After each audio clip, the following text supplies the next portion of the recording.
kita semua. Kami dari mahasiswa Universitas 17 Agustus 1945 Surabaya, Fakultas Hukum, Program Studi Ilmu Hukum, semester 1 dari kelompok 1. Pada kesempatan kali ini, kami akan memberikan video edukasi terkait dari apa sebenarnya makna demokrasi dari perspektif komunis. Video ini dibuat untuk menyelesaikan evaluasi akhir semester mata kuliah Ilmu Negara dengan dosen pembimbing Bapak Dr. Tommy Mikael SHMH. Tidak hanya memaparkan teori, tetapi kami juga memiliki 3 sumber utama sebagai materi pendukung dari video edukasi berikut. Sumber pertama adalah buku Menempuh Jalan Rakyat karya D.N. Aidit pada tahun 1952. Buku ini merupakan salah satu dokumen historis pemikiran politik kiri di Indonesia. Di dalamnya terdapat gagasan mengenai perjuangan rakyat, peran kelas pekerja dalam negara, serta konsep demokrasi rakyat atau demokrasi proletariat. Buku ini ditulis pada masa ketika komunisme dan PKI memiliki ruang bersuara dalam politik Indonesia, jauh sebelum adanya pelarangan resmi. Sumber kedua kami adalah jurnal Demokrasi dalam Perspektif Marxis atau Komunisme, karya Ahmad Ubailah. Jurnal ini menjelaskan dasar teori demokrasi dalam komunisme melalui kajian Marxis dan Lenis, termasuk bagaimana negara dipahami sebagai alat kelas serta mengapa demokrasi komunis menempatkan buruh sebagai pusat kekuasaan. Sumber ketiga adalah Jurnal Perkembangan Komunisme di Indonesia pada tahun 1914 sampai 1927, karya Dwiki Anugrah Gustiawan Putra Hatama, Anwar dan Labatia. Jurnal ini menunjukkan konteks historis tumbuhnya paham komunis di Indonesia, mulai dari ASDV, pembentukan PKI, hingga dinamika sosial politik uang terjadi pada periode itu. Ketiga sumber tadi yang sudah saya bacakan secara singkat merupakan landasan pembahasan kami secara objektif dan tentunya bersifat netral. Netral dalam artian tidak memihak pihak manapun. Sebelum masuk ke inti pembahasan, izinkan saya untuk memperkenalkan diri terlebih dahulu. Perkenalkan, nama saya Citra Yunufitasari dengan NIM 13125000203. Baik, pembahasan pertama, saya ingin sedikit menguraikan pemahaman dasar mengenai demokrasi dalam perspektif komunis berdasarkan pemikiran Aidit dalam bukunya. Perlu dipahami bahwa demokrasi yang dikenal masyarakat umum untuk saat ini lebih sering merujuk pada demokrasi liberal, yaitu demokrasi yang ditandai dengan pemilihan umum, kebebasan berpendapat, dan keberadaan partai politik sebagai perwakilan rakyat. Namun, dalam perspektif komunis, demokrasi memiliki makna yang lebih struktural. Demokrasi bagi komunis adalah alat untuk membalikan struktur ekonomi dan politik dari sistem kapitalis menjadi sistem yang memihak buruh dan tani. Dalam buku Menempuh Jalan Rakyat karya Aidit, Aidit menyampaikan bahwa demokrasi harus dikembalikan kepada rakyat pekerja atau proletariat, karena merekalah kelompok yang menggerakkan produksi dan menopang kehidupan ekonomi negara selama ini. Pada halaman 6-12 buku tersebut, Aidit menekankan bahwa selama alat produksi masih dikuasai kelas pemodal atau berjuis, maka demokrasi tidak akan benar-benar menjadi hak milik rakyat. Demokrasi hanya menjadi formalitas politik yang menguntungkan minoritas ekonomi. Inilah salah satu perbedaan fundamental antara demokrasi liberal dengan demokrasi komunis. Demokrasi komunis bukan sekedar demokrasi dalam proses politik, tetapi demokrasi dalam penguasaan ekonomi dan kekuasaan negara. Aidit menilai bahwa pertentangan kelas adalah pusat persoalan politik.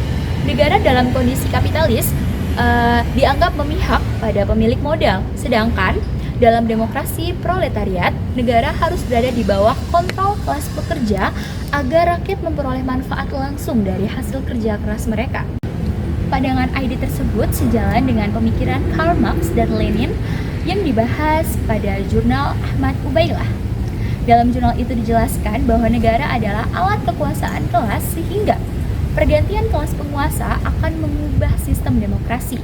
Jika kelas pemodal yang berkuasa, maka demokrasi akan mencerminkan kepentingan modal. Tetapi jika proletariat yang berkuasa atau rakyat yang berkuasa, maka demokrasi akan berpihak pada rakyat pekerja.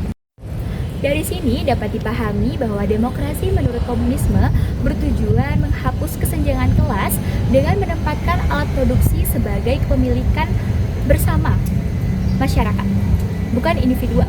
Demokrasi tidak dipusatkan pada kebebasan individu, melainkan pada kepentingan bersama.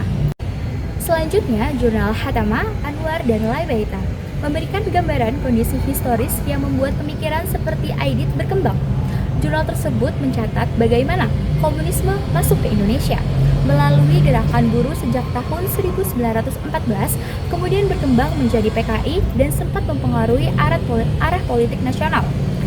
Dengan memahami sejarahnya, kita dapat melihat bahwa pemikiran Aidit bukan muncul tiba-tiba, melainkan tumbuh dari suasana sosial ekonomi pada masa kolonial yang penuh ketimpangan kelas. Dengan penjelasan tadi, dapat kami pahami bersama bahwa berdasarkan buku Aidit, demokrasi dalam perspektif komunis adalah demokrasi yang berpusat pada kelas pekerja, menolak dominasi borjuis atau dominasi para pemilik modal, serta mengarah pada cita-cita masyarakat tanpa kelas.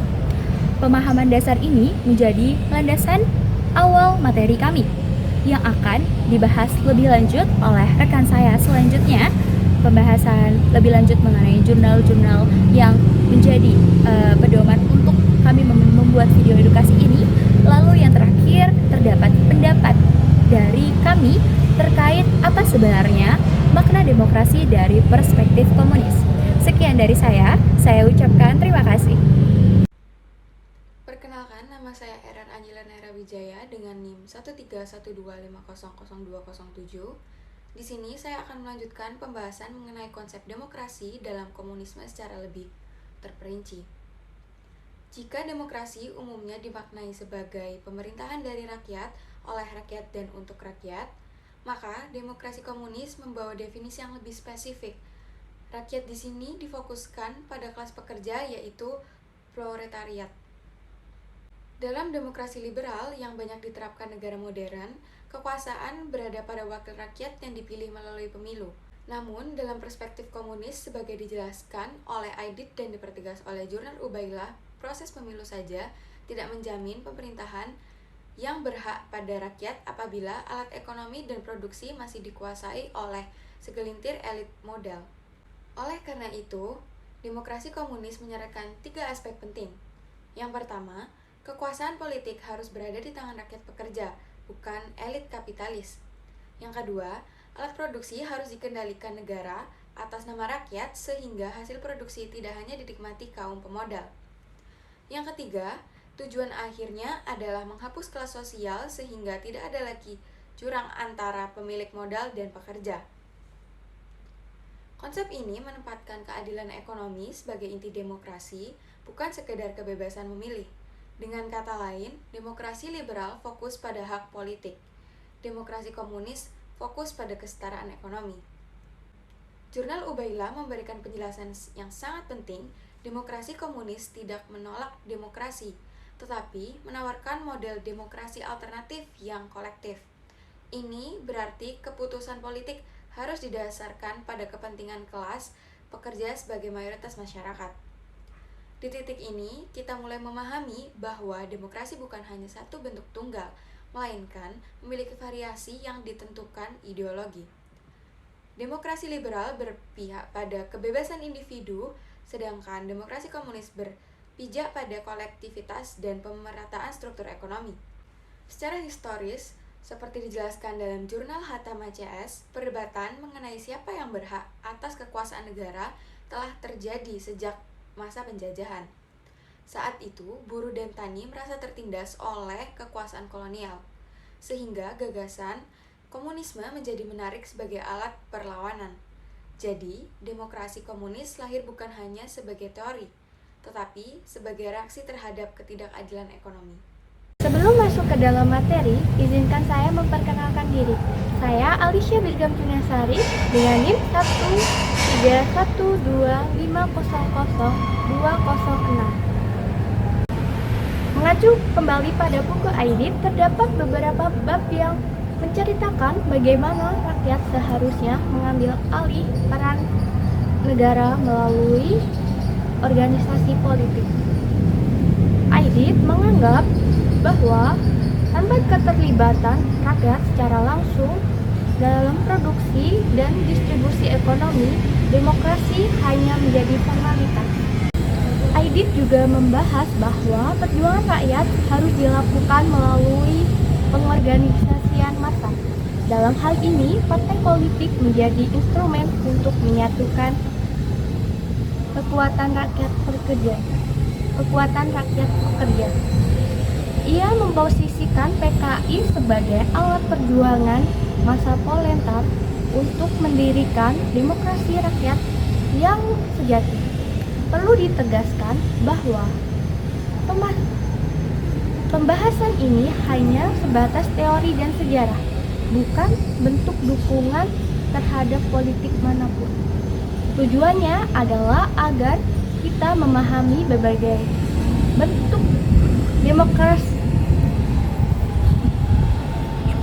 bentuk demokrasi dalam ilmu negara. Aidit menyebut bahwa demokrasi sejati hanya lahir ketika rakyat menjadi pemilik negara, bukan hanya pemilik negara. Ini menunjukkan perbedaan besar antara demokrasi prosedural dan demokrasi substansial versi komunis. Buku ini memperlihatkan bahwa menurut Aidit, demokrasi rakyat idealnya membawa transformasi struktural dalam masyarakat. Demokrasi bukan sekedar suara terbanyak, tetapi distribusi kekuasaan ekonomi secara adil. Sekian dari saya, terima kasih. Perkenalkan, nama saya Ruli Marsela Putri dengan NIM 13125002002. Dalam jurnal Urbaila diterangkan bahwa Marx memandang negara sebagai alat penindasan kelas. Lenin kemudian mengembangkan ide ini menjadi teori bahwa revolusi proletar harus menjadi tahap awal untuk menuju sosialisme. Demokrasi komunis tidak meniadakan negara, tetapi menjadikannya alat transisi untuk membongkar struktur kapitalisme. Setelah kelas sosial hilang, barulah negara dianggap akan melebur secara alami. Ini yang disebut dengan istilah weathering away of the state. Pada fase transisi inilah demokrasi proletar berjalan, kekuasaan negara berada di tangan kelas pekerja sehingga mereka mengendalikan sumber daya ekonomi. Urbaila memberi contoh dalam penelitiannya bahwa kebebasan individu dalam demokrasi komunis tetap diakui, tetapi tidak boleh melampaui kepentingan kolektif. Hal ini bertujuan untuk menjaga stabilitas pemerintahan. Dengan demikian, demokrasi komunis bersifat yang pertama terpusat pada rakyat pekerja, yang kedua menolak dominasi kapitalis, yang ketiga mengutamakan kepentingan bersama daripada individu dalam konteks pendidikan hukum. Teori ini menjadi penting sebagai asupan komparatif dalam memahami ragam sistem negara di dunia. Perkenalkan, nama saya Muhammad Ariel Ahmad Sahutra dengan NIM 13125001998. Dalam jurnal pertama CS disebutkan bahwa komunisme mulai berkembang tahun 1914 melalui organisasi ISDV yang kemudian bertransformasi menjadi PKI. Ideologi ini menyebar melalui pergerakan buruh, tani, dan pendidikan politik. Pada masa awal, komunisme digunakan sebagai wacana perlawanan terhadap kolonialisme. Namun, kemudian berkembang luas sebagai akhirnya PKI menjadi partai yang cukup berpengaruh. Jurnal ini menceritakan pemberontakan tahun 1926 sampai dengan 1927 yang menjadi salah satu tonggak perpecahan sejarah politik di Indonesia. Pemberontakan tersebut menyebabkan PKI dibubarkan dan kadernya tertangkap atau melarikan diri, menciptakan ketegangan hubungan antar kaum komunis dan pemerintahan kolonial. Dari perspektif akademik, kita melihat bahwa demokrasi komunis sempat menjadi polemik besar dalam sejarah bangsa. Oleh karena itu, mempelajari ide ini tidak hanya dari sisi teori, tetapi juga sejarah implementasinya di Indonesia sangat penting. Dalam konteks sekarang, ide komunis dilarang di Indonesia berdasarkan TAP MPRS No. XXV Ring 1966. Namun, dalam konteks akademik, topik ini tetap bisa dipelajari sebagai bagian dari pengetahuan selama hanya untuk memahami teori dan sejarahnya tanpa tujuan mempromosikan ideologi. Perkenalkan, nama saya Ferry Setiawan dengan NIM 13125000162. Penjelasan dalam jurnal Ubaila juga mendukung hal tersebut, di mana demokrasi komunis digambarkan sebagai demokrasi yang bertumbuh pada buruh dan tani sebagai kelompok yang menjalankan produksi. Negara idealnya tidak lagi dikuasai pemilik modal, melainkan diarahkan pada kepentingan mayoritas rakyat yang bekerja. Sementara itu, jurnal Atama CS memberikan kita gambaran bahwa ide seperti ini pernah muncul di Indonesia, khususnya pada masa awal abad ke-20 ketika gerakan buruh berkembang dan PKI memiliki peran yang cukup kuat dalam politik. Hal ini menunjukkan bahwa demokrasi komunis bukan sekedar konsep teori, namun pernah menjadi bagian dari perjalanan pemikiran politik di negara ini.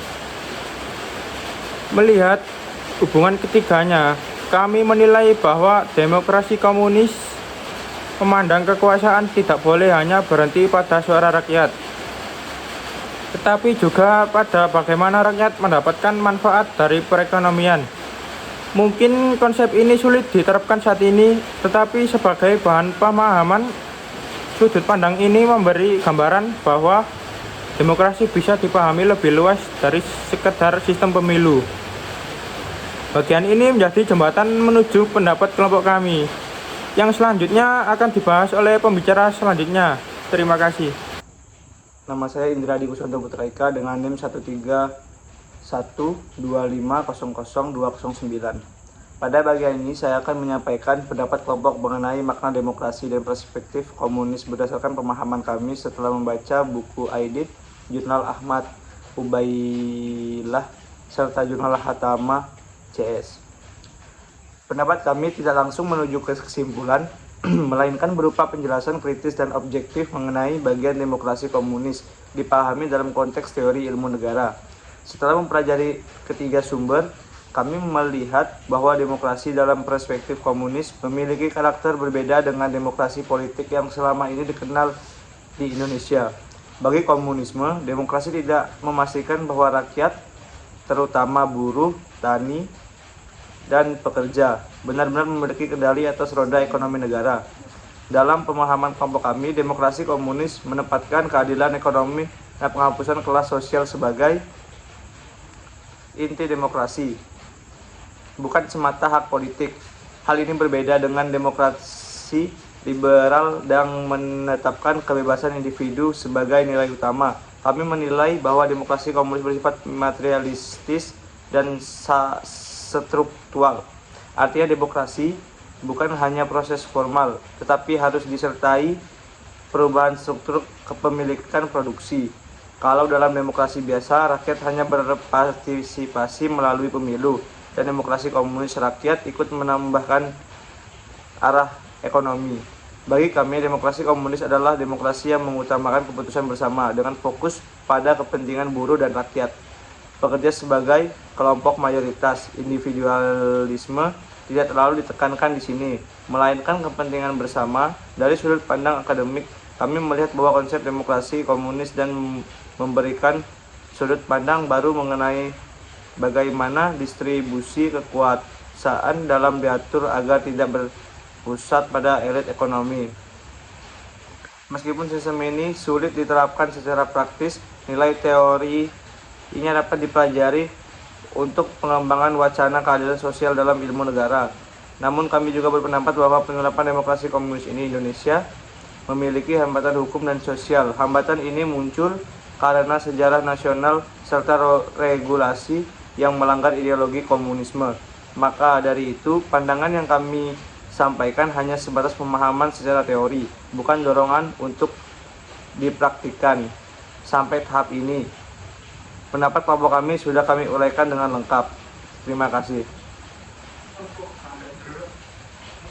Assalamualaikum warahmatullahi wabarakatuh. Perkenalkan, nama saya Fadil Fitrianto dengan NIM 13125002005.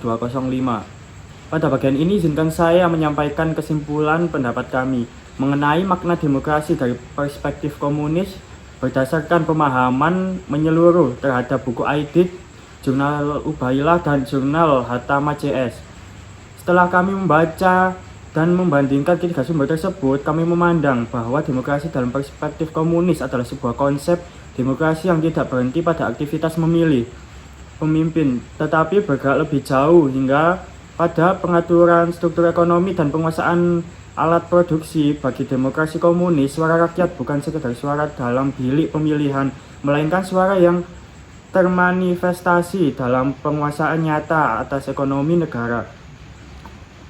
Dari sudut pandang ini, demokrasi tidak dilihat sebagai prosedur, tetapi sebagai alat pembebasan kelas pekerja agar tidak terus-menerus berada dalam lingkar dominasi kapitalisme. Ketika Aidit menulis tentang demokrasi rakyat, ia tidak sedang berbicara tentang demokrasi yang terbatas pada pemilihan umum 5 tahunan, melainkan demokrasi yang berupaya memastikan bahwa buruh dan tani memiliki akses terhadap sumber daya dan hasil produksi. Jurnal Ubailah menegaskan teori ini dengan menempatkan proletariat sebagai pusat kekuasaan dalam demokrasi komunis. Sedangkan Jurnal Hatama CS memperlihatkan bagaimana gagasan tersebut pernah berinteraksi dengan sejarah Indonesia. Dari semuanya, kami menyimpulkan bahwa makna demokrasi dari perspektif komunis dapat dipahami sebagai bentuk demokrasi yang berorientasi pada kesetaraan struktural, penghapusan kelas sosial, serta distribusi kekuasaan pada ekonomi yang merata, di mana negara tidak hanya menjadi pelaksana administrasi, tetapi menjadi alat untuk memperjuangkan kepentingan rakyat pekerja. Dalam perspektif komunis, demokrasi bukan hanya hak memilih, tapi juga hak untuk memiliki, mengelola, dan menikmati hasil produksi negara secara bersama. Namun, sebagai bagian dari masyarakat hukum Indonesia, kami juga memahami bahwa konsep ini berada dalam ruang kajian teoritis dan historis, bukan sebagai ideologi yang dapat diterapkan begitu saja. Dalam konteks politik saat ini, pembacaan kami terhadap ketiga sumber tersebut menghasilkan pandangan bahwa demokrasi komunis memberikan wawasan alternatif mengenai bagaimana kekuasaan dapat dipahami, namun penerapannya di Indonesia tetap berada dalam batas akademik dan kajian ilmu negara. Dapat kami simpulkan, pendapat akhir kami mengenai makna demokrasi dari perspektif komunis adalah bahwa demokrasi komunis merupakan demokrasi yang memusatkan kekuasaan pada kelas pekerja, menolak dominasi pemilik modal, dan berusaha menghadirkan pemerataan ekonomi melalui penguasaan alat produksi secara kolektif. Pandangan ini memberi sudut pandangan baru bahwa demokrasi tidak tunggal, melainkan dapat dibayangkan dengan berbagai model sesuai orientasi ideologisnya. Demikian simpulan pendapat sekaligus akhir dari presentasi kami. Terima kasih kepada dosen pengampu Dr. Tommy Michael, SHMH, serta seluruh pihak yang telah menyimak. Semoga pemaparan ini menjadi bahan refleksi dan memperluas wawasan kita mengenai keragaman teori demokrasi dalam disiplin ilmu negara. Wassalamualaikum warahmatullahi wabarakatuh.